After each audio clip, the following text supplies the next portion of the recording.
Magandang araw po muli sa inyo lahat mga guys, mga farmers, at welcome back po ulit sa ating channel, Fortune Vlog. Sa video ito, kung napansin po ninyo, nandito po tayo sa ating mga alagang manok o yung ating pong mga stags. Yan po, 8 months old na po sila. Tayo nga po pala ay magpupungos po sa kanila mga guys, mga farmers, dahil sa kanila pong mga palong ay tumatakip na po sa kanilang mga mata. Guys, mga farmers, kaya magpupungos po tayo. Kaya pupungusan na po natin sila. Yun pong mga ampalong po ay tumatakip na po sa kanilang mga mata. Ayan po yung ating mga stags na tatanggalan po natin ng palong. Ayan po, pupungusan po natin sila dahil sa ang kanilang pong mga palong ay tumatakip na sa kanilang mga mata. Ayan po mga guys, mga farmers. Ito po ay 8 months old na po. Ayan po. Kung matatandaan po ninyo na tayo po ay nagpalahi po sa kanila nung nakaraan po. Ito na po sila, 8 months old na po sila. Ayan po.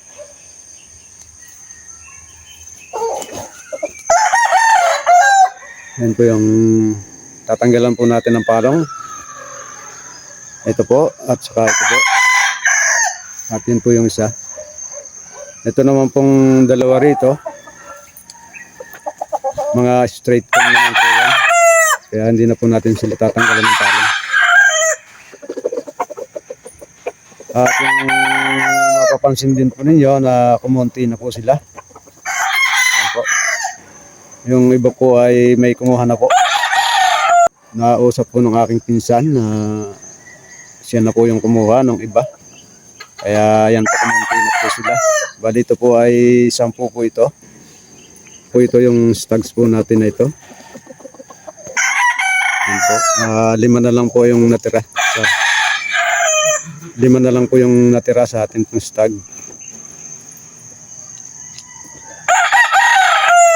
Yan po yung 4. Ito yung isa. Ayun po mga guys, mga farmers, ngayon po ay alas 9 na po ng umaga. Tayo po ay magpupungos na po o magtatanggal na po ng palong ng ating pong mga alagang manok na stag. At ang gagamitin nga po pala natin sa pagtatanggal o papupungos ng kanila pong mga palong ay ito pong sako. Yan po na may butas po sa dulo. Yan po, ito po yung butas niya. May butas po siya dito. Yan po. Yan po natin papasok yung ulo po ng ating pong manok na tatanggalan po ng palong. At may gamit din po tayong gunting. Ito po. Gugupitin po natin ang kanilang pong mga palong. Yan po. At yun po mga guys, mga farmers, tayo po ay magpapatuloy na po sa ating pong gagawin na pagtatanggal o pagpupungos ng mga palong ng ating pong mga alagang manok.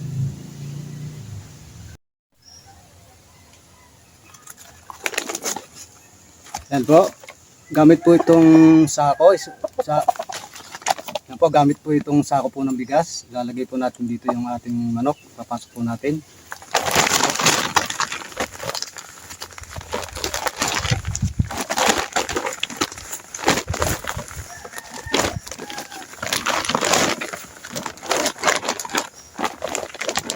Ito, nakapasok na po sa loob yung ating manok.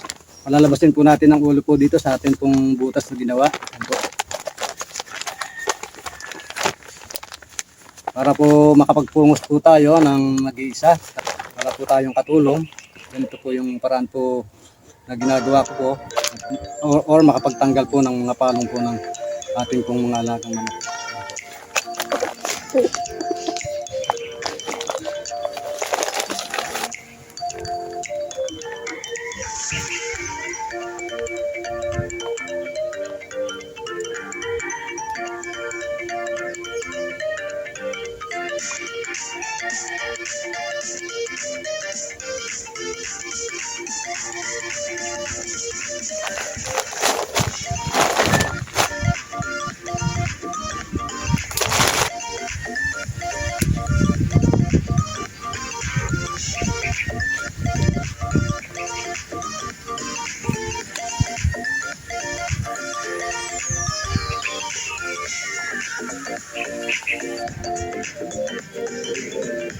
Ayun